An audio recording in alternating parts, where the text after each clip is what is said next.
곤란한 고부관계 때문에 힘드셨다는 여성 사연자분의 이야기가 준비되어 있는데요.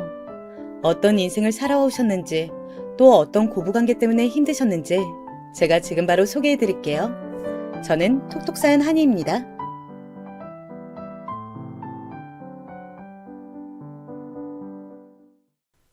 제 아빠께서는 제가 6살 되던 해에 돌아가셨어요.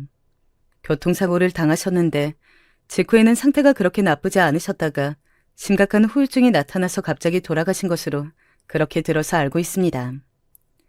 그리고 제 엄마께서는 제 7살일 때 저를 친할머니 댁에 맡기고 떠나셨어요. 참고로 친할아버지께서는 제가 태어나고 얼마 안 돼서 돌아가신 분이기 때문에 제가 직접적으로 얼굴은 뵌 적이 없답니다. 아빠의 형제로는 고모 2분이 계셨는데요. 제가 친할머니 댁에 맡겨졌을 당시 큰고모께서는 시집을 가신 상태였으며 작은 고모께서는 다니시던 직장의 기숙사에서 주로 기거하시면서 가끔 친할머니 댁에 들리시며 지내고 계셨었죠.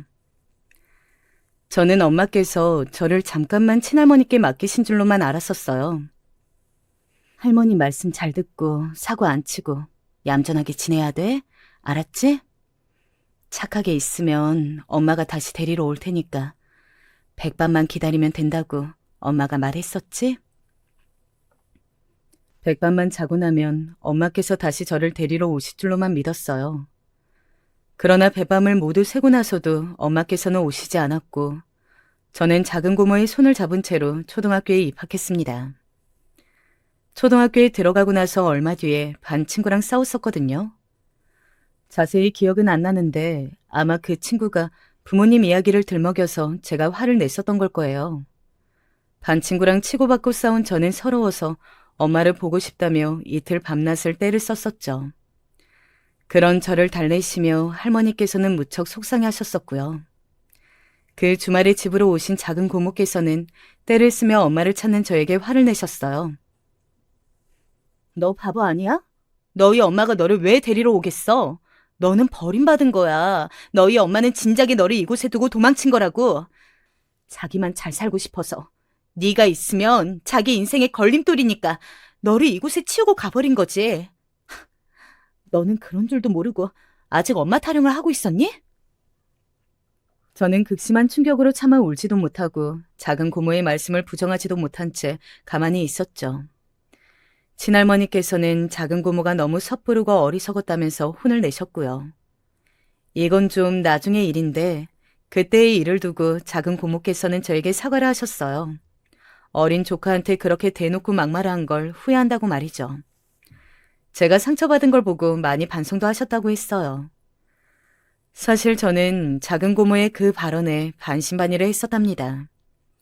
엄마께서 저를 안 찾으러 오신 걸 보면 그 발언이 진짜인 것 같은데 설마 저를 버리고 엄마께서 정말로 떠나셨을까 하는 의문이 남아서 그 발언을 아주 믿을 수도 없었던 것이죠.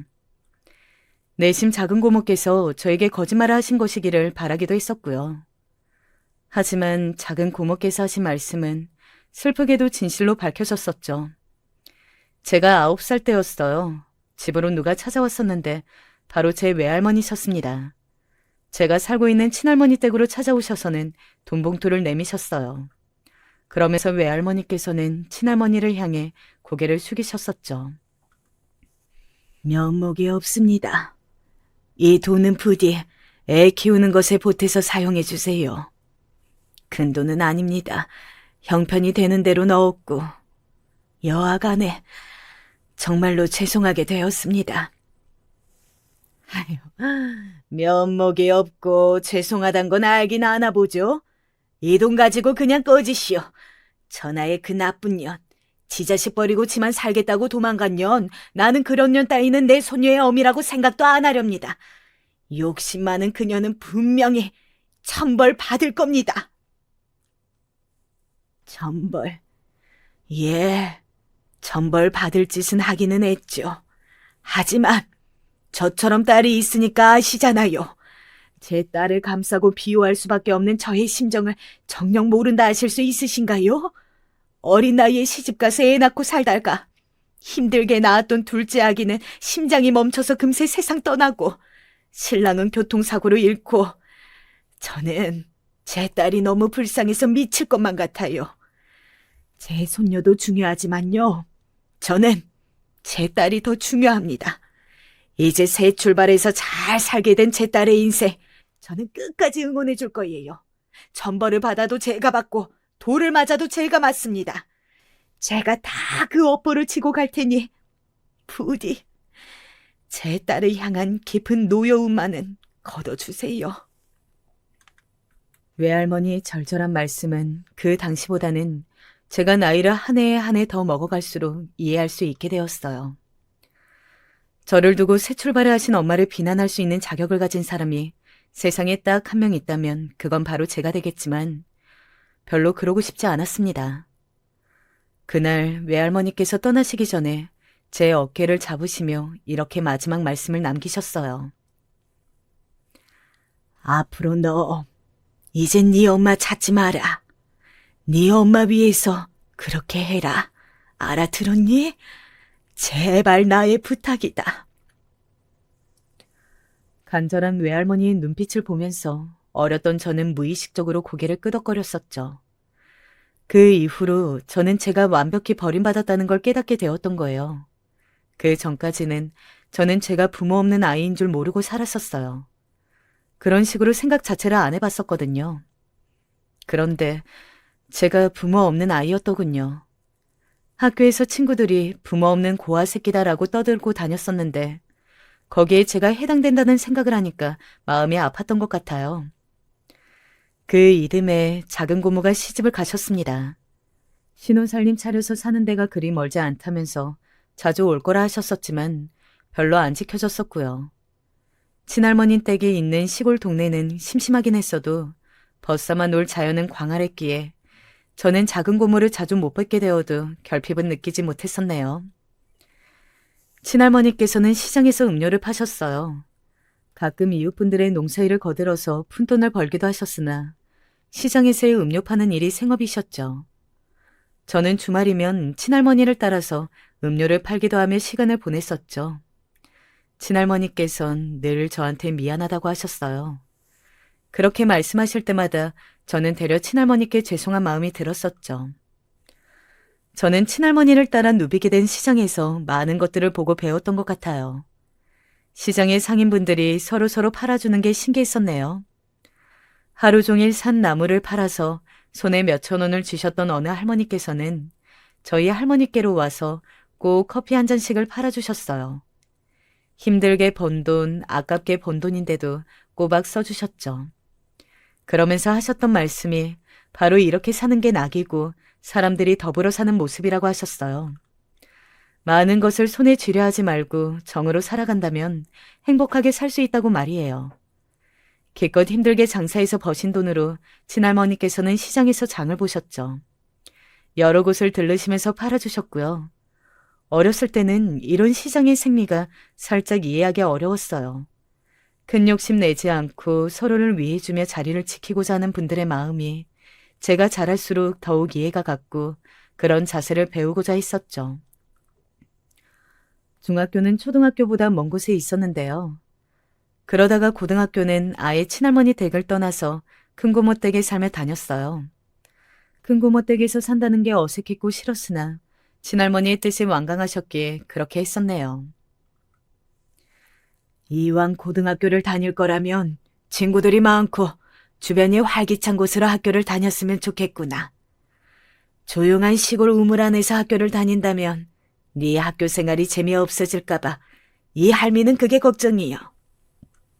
친할머니의 말씀대로 큰고모 댁에 지내며 고등학교를 다녔기 때문에 그나마 제가 친구들을 많이 사귈 수 있었던 것 같아서 지금 돌아보면 아주 좋은 선택이었죠. 애석하게도 제가 타고난 공부머리가 없었으며 노력이나 끈기도 받침되지 않았기에 대학을 목표로 입시를 하진 않았었고요. 대신에 취업률이 높다고 광고를 엄청 해대었던 전문 대학에 들어갔어요. 운이 좋아서 재학 중간에 3개월간 일본으로 연수도 다녀왔었고요. 돈 꼬박꼬박 모았던 걸로 친할머니의 기념품을 사왔던 게 기억에 남네요. 일본에서 사왔던 것들 중에서 사슴머리가 달린 볼펜도 있었는데 친할머니께선 이걸 너무 소중하게 여겨주셨죠. 볼펜이 하도 예뻐서 눈에 잘 들어온다고 어디에 두어도 볼펜을 찾기 쉽다고 하시면서 좋아하셨죠. 맨날 쓰기에는 아까워서 못 그러겠고, 앞으로 중요한 메모할 일이 있을 때만 꺼내서 써야겠다. 에이, 할머니, 그러시다가는 볼펜 잉크 다 말라버리시겠어요. 일본 놈들이 다른 건 몰라도 물건 하나만은 튼실하게 만드니까 괜찮다. 혹시라도 굳어버리면 뜨거운 물에 잉크를 녹여서 써보지 뭐. 우리 손녀가 준 귀한 볼펜, 내가 아끼면서 오래오래 쓸 거야. 친할머니와는 소박하게 행복한 추억들이 많았네요. 그래서 저는 자라는 동안 외롭지 않을 수 있었어요. 제가 알지 못하는 아빠의 옛날 이야기도 친할머니와 고모들께서 많이 해주셨고요. 솔직히 엄마가 보고 싶기는 했었어요. 마지막 모습이 자꾸만 아른거렸죠. 아, 그때가 마지막인 줄 알았으면 인사했을 텐데. 외할머니한테 편지라도 전할걸. 이런 생각들로 아련해지다가 어느 때는 갑자기 화가 나서 복수하는 망상을 하기도 했었네요. 그러나 엄마의 인생이 따로 있음을 조용히 받아들였답니다. 이력서의 가족관계에서 부모, 형제, 아무도 없는 게 씁쓸하긴 했으나 저는 수수한 인상의 소유자라서 그런가? 취업할 때 이런 이미지 덕분에 도움이 되었던 것 같아요. 제가 평범하고 무난했거든요. 면접관이 대놓고 저한테 무리 안 일으키게 생겼다고 평했던 걸 보면 인상이 통했던 것이죠. 대학 친구들은 다 취업해서 고전했는데 저는 원하던 기업의 사무직으로 한 방에 들어갈 수 있었어요. 대형 제조 공장이었는데 여기에 딸린 사무직 일이었고요. 그런데 제가 만만해 보였나 봐요. 저를 향해서 반말은 기본이었죠. 친할머니께서는 시장에서 음료 파는 일을 하신다고 했더니 저보고 사무실 커피 담당을 하라고 했어요. 앞으로 제가 커피 타고 각종 식기 설거지해야 된다고 했어요. 그리고 참 어이가 없었던 건 저에게 복장 규제를 했었던 거예요. 바지를 입으면 안 된다고 하더군요. 지금 생각하면 억울하고 화가 나서 그때의 과거로 돌아가서 그 사람들한테 욕 한 바가지 날리고 저를 그곳에서 빼오고 싶을 따름이에요. 그런데 당시에는 사회 초년생이었고 나이도 어렸고 원체 소심했고 분쟁 일으키는 거 싫어하는 성격이라 참았었죠. 말싸움 하기 싫어서 져주는 사람이 바로 저였거든요. 성격 자체가 소심한 편이고 분란 만드는 거 싫어하는 분들 계시죠? 제가 그랬었어요. 사무실의 남자 부장이 저한테 구체적으로 치마 길이도 지시했었습니다. 똑바로 섰을 때 무릎만 딱 보이는 기장의 치마를 입어. 무릎 가리고 내려오면 답답해 보이고 허벅지가 보이면 너무 짧으니까 가타부타 말라올 수 있거든. 아, 그리고 상의는 펑퍼짐한 거 입지 마. 되도록이면 몸에 달라붙는 걸 입는 게 낫지. 어린 나이에 싱그러운 미모를 뽐내야지 감추면 안 되는 법이야. 정말 나쁜 어른들이었어요. 자기들 구두 닦는 것도 저한테 시켰습니다. 맨날 저에게 연애 이야기 물어보고 참견을 해댔고요. 그런 질문 들을 때 제 나이가 23이었는데 어쩜 어린 여자애한테 그러고 싶었을까 싶네요. 이악 물고 참으면서 다니다가 서울로 취직했어요. 자취방은 경기도였고요. 같은 대학 나온 친구랑 연락이 닿아서 돈 아낄 겸 같이 살기로 했었네요. 신기한 게 대학 다닐 때는 성격이 안 맞아서 안 친했던 애였어요. 저는 조용하고 재미없는 애였고 걔는 꾸미는 거 좋아하고 놀러 다니던 애였거든요. 걔는 무조건 서울에서 살고 싶어서 상경한 경우였죠. 자기 집에서 돈을 보내주긴 하는데 아끼고 싶다면서 저랑 자취하자고 먼저 그러길래 제가 받아들였던 거예요. 저는 그 망할 전 직장을 다니면서 돈을 꽤 모아놨었네요. 고모께서 친할머니께 지원을 해주셨으니 저는 제 돈을 모을 수 있었던 거예요. 약간의 과장을 보태자면 한 푼도 안 쓰고 모았어요. 그게 습관이 돼서 친구랑 살면서도 돈 계산 잘하면서 저축을 해댔고요. 친구는 저를 보면서 사치를 안 하는 걸 배웠죠. 첫인상과 다르구나 하는 걸 느낀 계기였네요. 저는 서울에 다니게 된 직장에서 1년 6개월 재직하다가 이직을 하였어요. 친구랑은 월세 계약 기간인 2년을 채우고 갈랐었죠. 저는 이제 새로 살 집을 구해야 했는데 그때 친할머니께서 저에게 놀라운 말씀을 해주셨어요. 월세로 또 살 생각하지 말고 웬만한 매물 보이거든 차라리 집을 사둬라. 내가 없는 재산이나마 짤짤 털어서 우리 손녀가 집 사는데 보태줄 테니까 작은 집이라도 어찌됐든 네 이름으로 하나 마련했으면 한다. 생각도 안 하고 있었던 부분이라서 너무 당황스러웠는데 고모들께서 말씀하시기를 친할머니께선 원체 시골분이라서 그런가 월세 개념에 어둡고 박하시다 했어요. 집은 내 집에서 사는 게 집이다 라고 생각만 하시지 남의 집에서 다달이 돈 주고 사는 건 취급을 안 하셨던 것이죠. 저는 고모들의 도움을 받아서 정말로 집을 구매했어요. 이삿짐을 풀고 나서도 안 믿겼었죠. 한동안은 매일같이 내 이름으로 집이 있다고? 이런 생각을 했었으니까요. 실감이 안 났네요. 아담한 집이었으나 혼자 살기는 넉넉했고 대출 빚이 생겼지만 갚으면서도 그저 행복했어요. 집이 있다는 게 이토록 즐거운 줄 몰랐네요. 새 직장도 열심히 다니고 있던 와중에 같이 살았던 친구가 저한테 남자를 소개시켜 주었어요.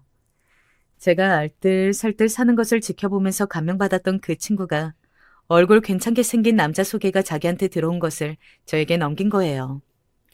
자기는 새로 남자친구가 생겨서 사귀고 있는 와중이라면서 그렇다고 그 남자를 흘려보내기엔 아까우니까 저라도 한번 만나보라고 했었죠. 사람 인연이란 이렇게 스치고 꼬이고 엇나가고 그러는 것인가 봅니다. 어쨌든 그 인연 저한테 왔었죠. 연애 끝에 저의 남편이 되기도 했었고요. 3살 연상의 남편이 초반부터 저는 마음에 들었어요. 왜냐하면 제가 양친이 다 안 계신다고 말을 했을 때 남편이 되게 덤덤한 반응을 보였었거든요. 불쌍하다는 시선도 아니었고 당황한 기색도 아니었어요. 그냥 표정이 충분히 그럴 수도 있다고 말하는 느낌이었네요. 저를 있는 그대로 바라봐주는 느낌이라서 좋았어요. 남편도 거의 처음부터 저를 마음에 들어 했죠. 제가 절약하고 사는 게 워낙 습관이라 물건 하나를 사도 값을 다 비교하면서 사고 채소는 마트에서 절대 안 사고 첨가물 가게에서 저렴하게 구입하고 이렇게 살았는데 남편은 그런 저를 흥미롭게 여겼던 거라고 하더군요. 저를 알면 알수록 신기하다고 했었죠. 저는 다이소 애용자예요. 똑같은 용량의 과자도 대형 마트에서 1,300원 하는데 다이소에서는 1,000원 하거든요. 다이소는 500원 단위로 값이 떨어지기 때문에 300원으로 가격이 안 끝나요. 1,500원 받을 수는 없으니까 1,000원 받는 거랄까요? 저는 이 사실을 알아서 다이소를 애용해봤는데요. 남편은 제 덕분에 새로운 사실들을 알게 됐다며 재미있어 했고 저랑 결혼하면 알뜰살뜰하게 살 것 같다 그랬어요. 사치와 낭비 심한 명품 좋아하는 여자들하고 너는 다른 것 같아. 사은품으로 받은 에코백을 활용하고 다니는 너를 보면서 많은 걸 느꼈고 내 스스로를 돌아보기도 했어. 너랑 결혼하는 남자는 행운을 잡는 거야. 이왕이면 내가 그 행운을 잡았으면 좋겠네.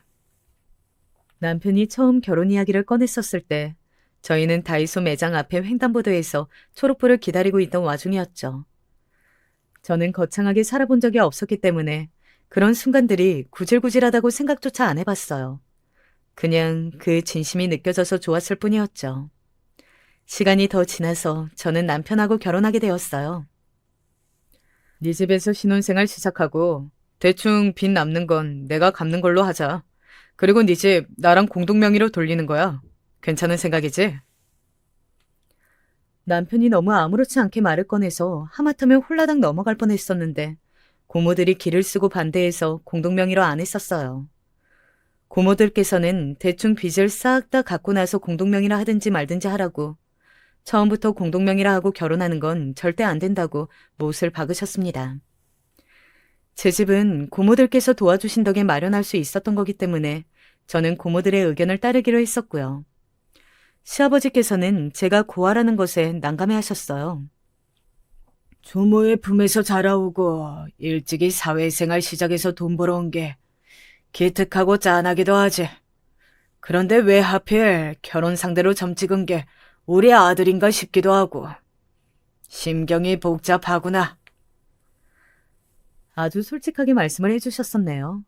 저라는 사람 자체로 보자면 열심히 살아온 대견한 존재이지만 막상 당신의 아들짝인 며느리로 들이자니 속이 상하신 거였죠.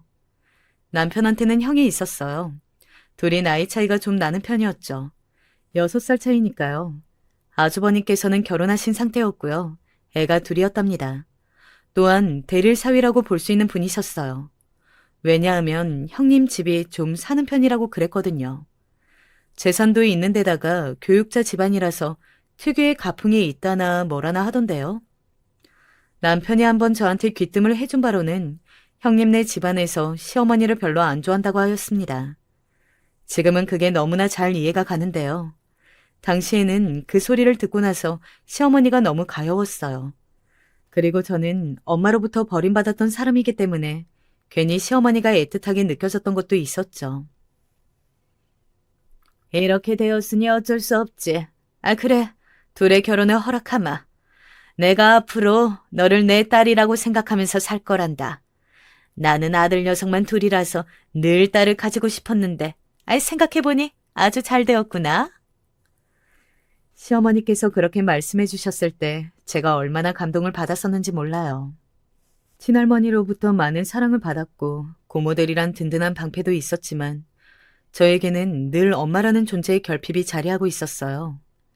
아빠는 일찍이 돌아가신 분이라서 어쩔 수 없다고 쳐도 엄마는 저를 직접 저버리셨던 분이었기에 가슴에 은근한 서름이 계속 박혀 있었거든요. 그러니 제가 시어머니께 금방 마음을 열었던 것 같네요. 결혼식 비용부터 각종 혼수 등등 시댁에서 준비하고 부담을 했고 제 집의 대출빚도 앞으로 남편이 갚는 걸로 했어요. 그 대신 결혼 생활을 제 집에서 시작했죠.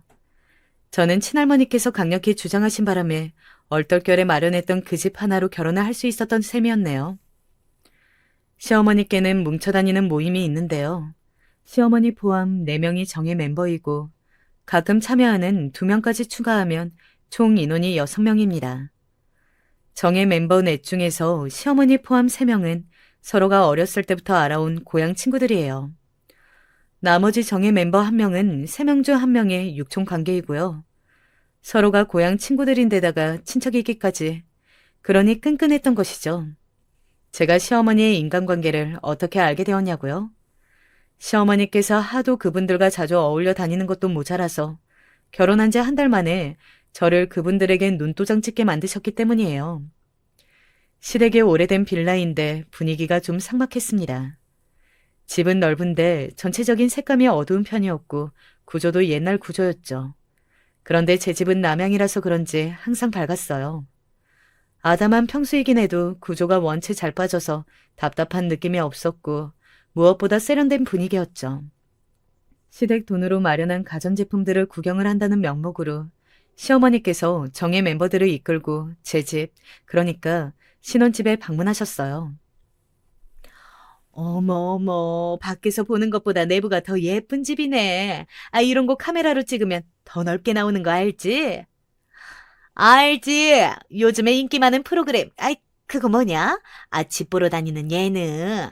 그런데 이 집 나오면 알짜배기 매물 취급받을 거야. 구해줘 홈즈.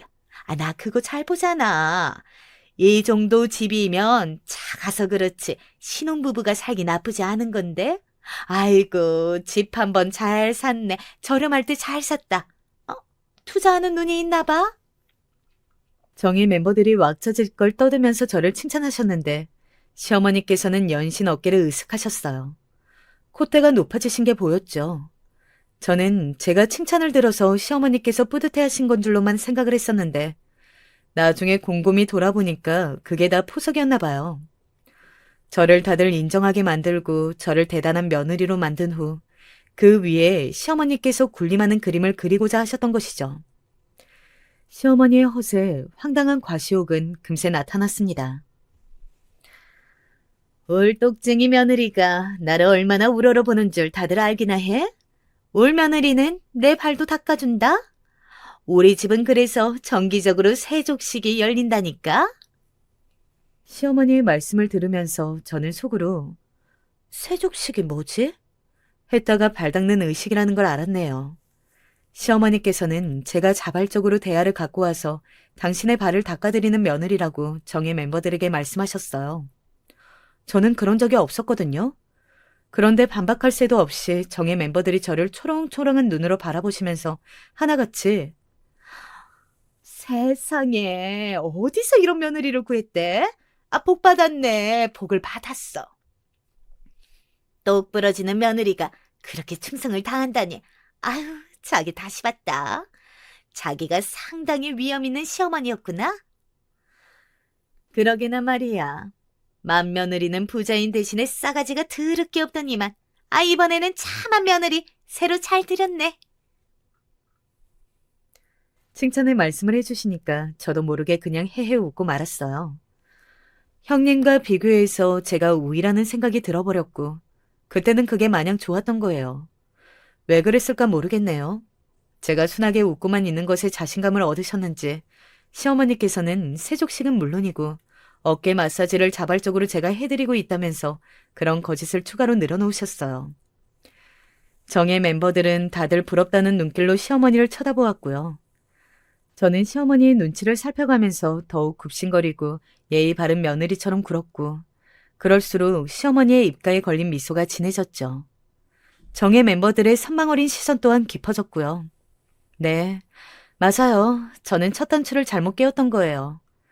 그 후로 시어머니께서는 점차 제 위에 군림해 가셨는데 그 강도가 서서히 높아지고 제 일상에 조금씩 스며들어서 저도 모르는 사이에 이미 저는 시어머니께서 행하시는 것들에 잠식되어 있었답니다. 정신을 차리고 보니까 몇 달 뒤에 저는 부랴부랴 퇴근하자마자 남편 저녁 밥상 차려놓고 그걸 카톡으로 사진 찍어서 시어머니께 보고 드리는 일상을 보내고 있었더군요. 저녁 밥상 차린 걸 카톡으로 전송드리고 나서 시어머니께서 잘했어 라는 답장을 받으면 그것으로 확인 끝이었어요. 남편이 저보다 직장에서 업무가 많은 편이었고 출퇴근 거리도 저보다 멀어서 항상 제가 먼저 퇴근해 있었거든요. 그래서 저는 제가 저녁 밥상을 매일 차리는 게 당연하다고 생각을 했었던 것 같아요. 따지고 보면 저도 매일 출근하는 직장인이어서 당연히 퇴근 후에는 쉬고 싶은 마음이 컸는데 간단히 먹을 상을 차리는 것도 아니고 시어머니께 매일 보고 드려야 한다고 하니까 부담이 돼서 허투루 메뉴를 준비할 수도 없었네요. 어느 날은 제가 깜빡하고 실수로 다른 사진을 전송한 적이 있었는데요. 시어머니께서 불같이 화를 내셨었죠. 너, 이거 지난주 밥상 사진 아니니? 오늘 밥 안 차렸어? 내 아들 지금 퇴근해서 집에 거의 다 도착했을 시간인데 아직도 저녁 준비가 덜 된 거야. 지난 사진 쓰면 내가 모를 줄 알았니? 나를 감히 우습게 보고 놀려먹어 네가? 아니에요. 오늘 거 찍었는데 전송할 때 다른 사진을 눌러버렸어요. 지금 바로 오늘 밥상 사진 보내드리겠습니다. 죄송해요. 제가 바로 해명을 드리고 사진 전송까지 마쳤지만 시어머니께서는 저를 쉬이 못 믿으셨고요. 굳이 남편한테 연락하셔서 오늘 메뉴 뭐냐고 물어보시고 검사를 하셨어요. 아, 정말 숨막히는 날들이었네요. 어떻게 그렇게 살았었나 모르겠어요. 심지어 시어머니께서는 민감한 영역까지 건드리시며 간섭을 하셨었죠. 부부관계까지 물어보셨었고요. 저한테 남편 만나기 전에 연애 몇 번 해봤냐고 물어보시길래 솔직하게 연애 경험 2번이라고 말씀드렸더니 저한테 뭐라고 하셨던 줄 아세요?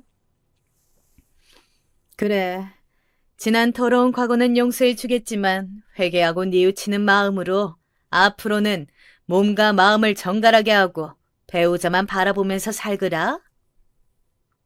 저는 그냥 연애 경험 횟수만 말씀드린 건데 다짜고짜 더러운 과거라고 하셔서 제가 말문이 막혔었죠.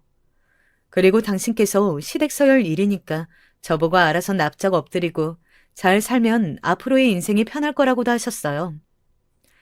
시어머니의 간섭은 노골적이고 불쾌했으며 저를 자꾸 부려먹으려고 드셨지만 희한하게도 말씀은 엄하게 하시면서 꼭 마지막에는 제 머리를 쓰다듬으시면서 아이고 착하다 이렇게 끝을 맺으시니까 제가 헷갈렸던 것 같아요.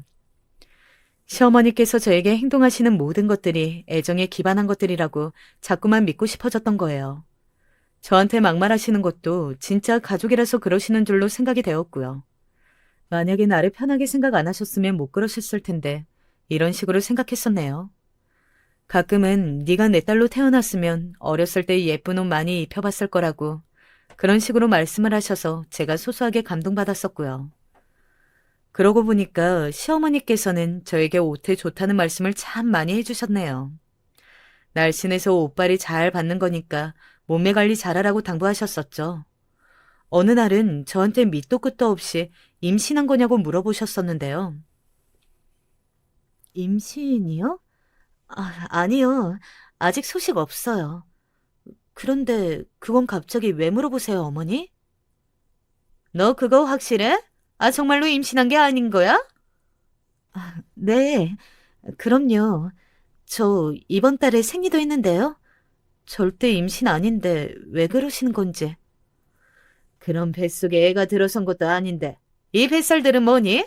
너 요즘에 살찐 거 본인은 못 느끼고 모르고 있었나 보지? 철저하게 관리해. 미관상 좋지도 않게 살쪄봐자 뭐 하등 쓸모가 있다고. 제가 확실히 부정해드렸더니 갑자기 손을 훅 뻗으셔서 제 옆구리를 꼬집으셨어요. 이렇게 살이 잡히는 게 말이 되냐면서 혀를 끌끌 차셨네요.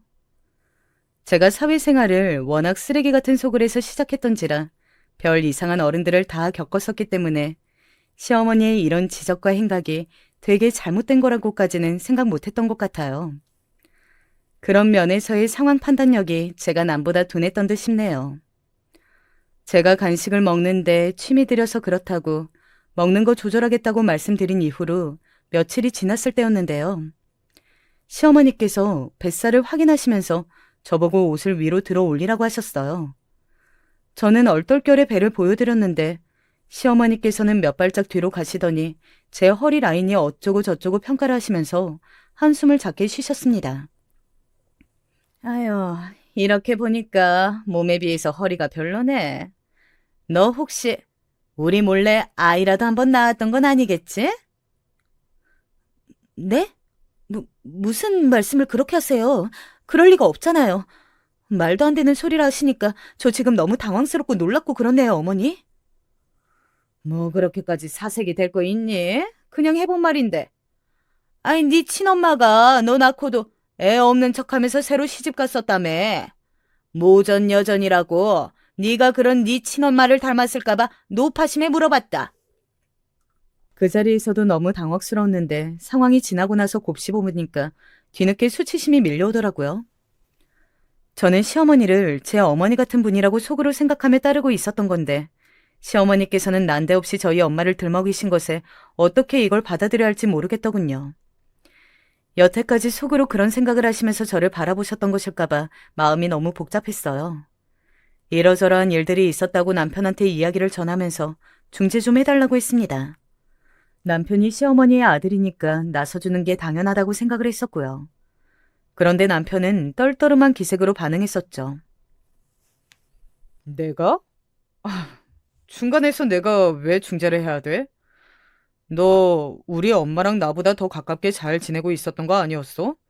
중재는 무슨, 너 알아서 해결해.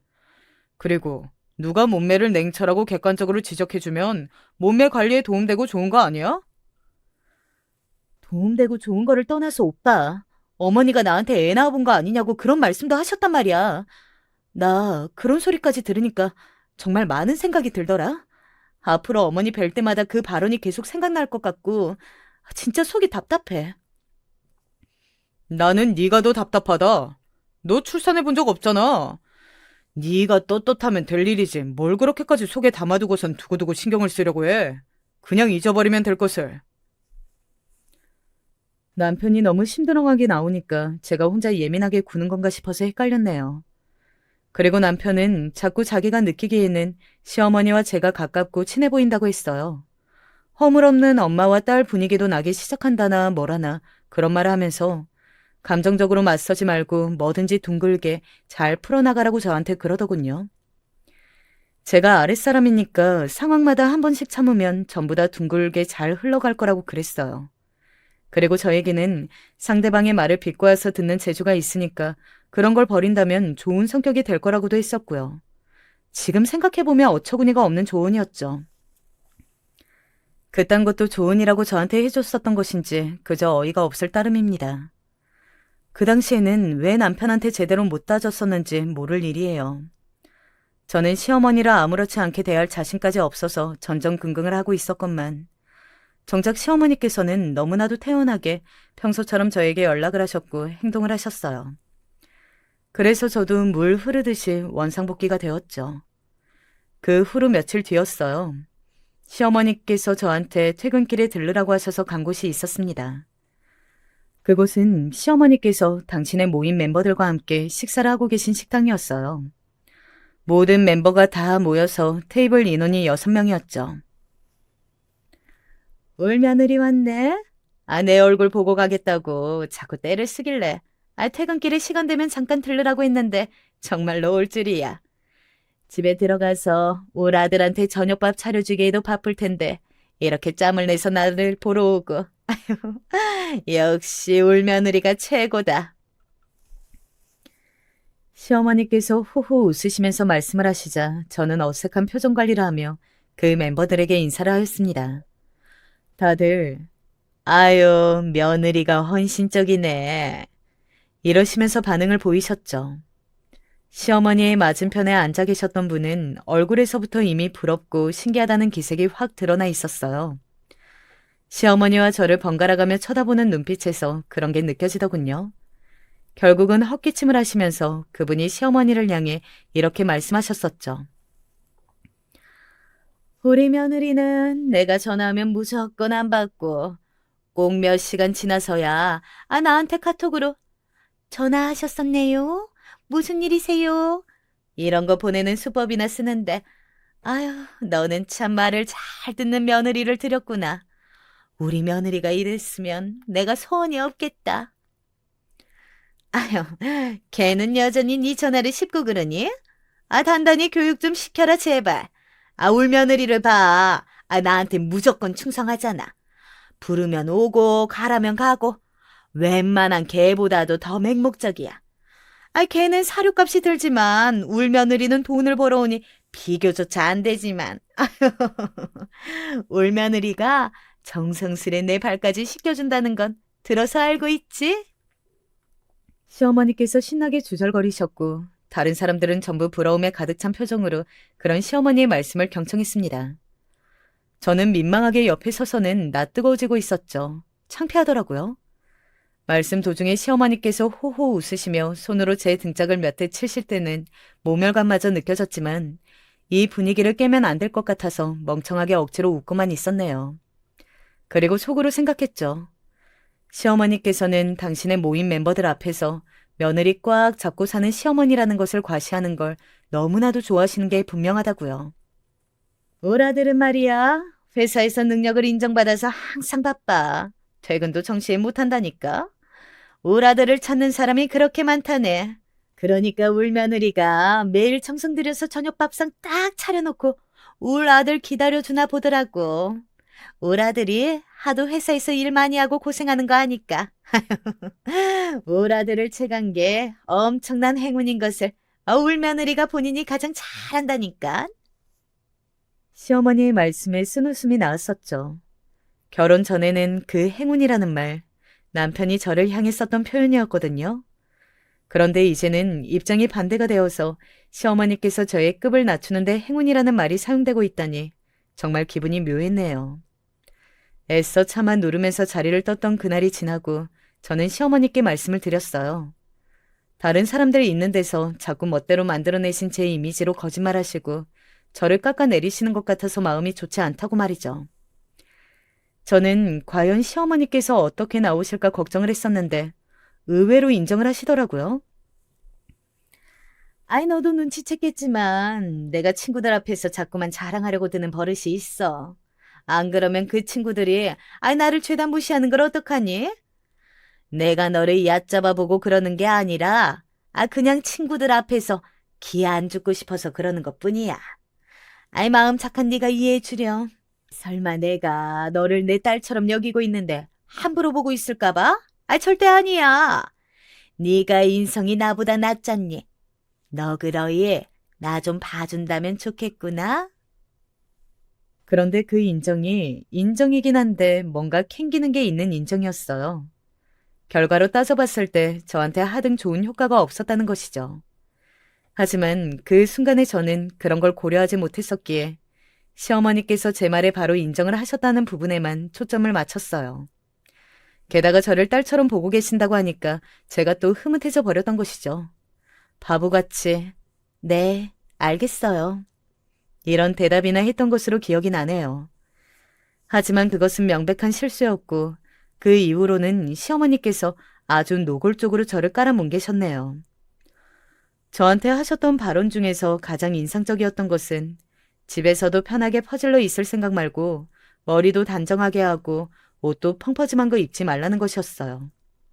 이유를 여쭤보았더니 제가 집에서 너무 아무렇게나 하고 있어서 남편이 속상해하고 있다고 하시더라고요. 이건 또 무슨 소리인가 했었네요.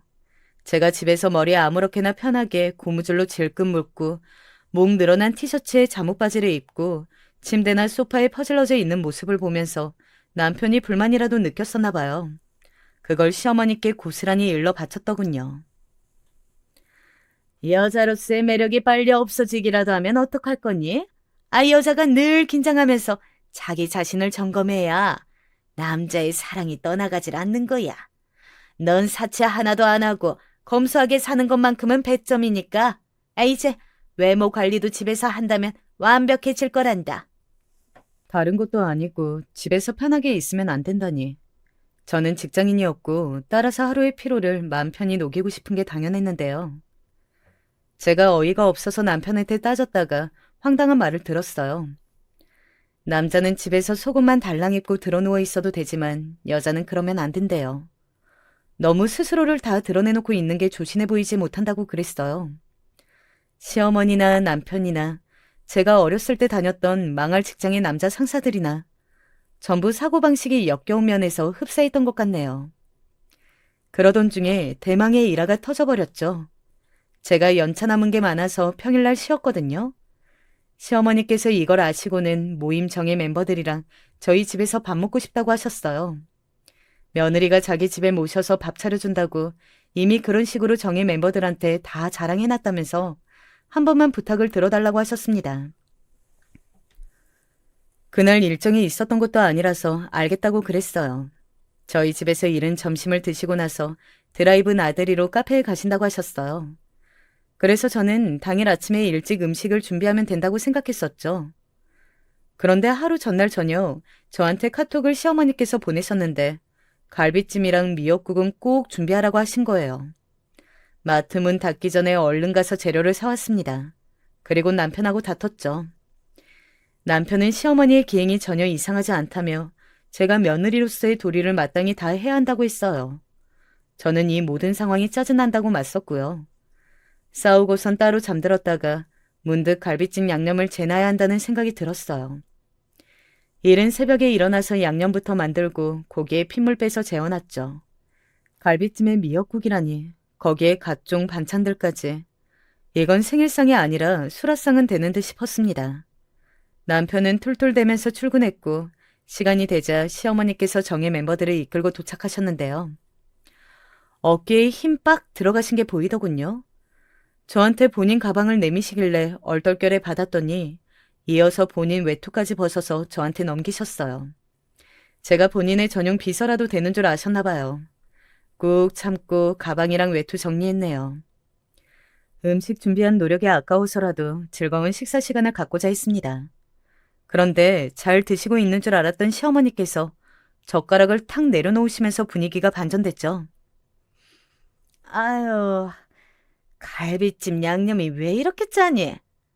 집에서 하는 갈비찜은 색깔도 좀 연하고 간도 슴슴해야 고급진 맛이 나는 건데, 이건 뭐, 밖에서 대충 냉동갈비 떼와다가 조미료 양념 버무려서 만든 식당 갈비찜 먹는 기분이네? 너 이거 혹시 만든 거 아니고 어디서 사온 거니? 아니에요. 제가 직접 다 만들었어요. 밥이랑 먹을 반찬으로 생각하고 만들었더니 간이 좀 셌나 봐요. 이래서 부모 없는 것들은 안 돼. 다른 것들은 감출 수가 있어도 부모 아래 살면서 자연스레 습득하는 이런 것들은 알지 못하니까 부모 없는 티를 감출 수 없게 되는 거지. 에라이. 시어머니께서 턱을 치켜들며 오만하게 말씀하셨고 제 인내심이 바닥난 건 그 지점이었어요. 벌떡 일어난 제가 수저를 시어머니께 날렸습니다. 그리고 놀란 시선들이 제게 꽂힌 걸 느끼며 크게 외쳤죠. 꺼져. 내 집에서 당장 꺼져. 네 시녀들 다 데리고 꺼져버려.